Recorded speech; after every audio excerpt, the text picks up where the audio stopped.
Ready sir ready. మీరు వెళ్ళి లక్షణం ఫస్ట్ సినిమా అయినా మీ అమ్మాయి అద్భుతంగా చేస్తున్నదండి.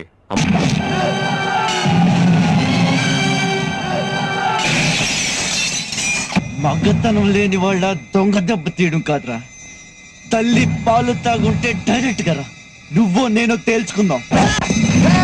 ఏంట్రా వాగుతున్నావు? మా వాడు గాడిద పాలు తాగి పెరిగాడు అనుకుంటున్నావు?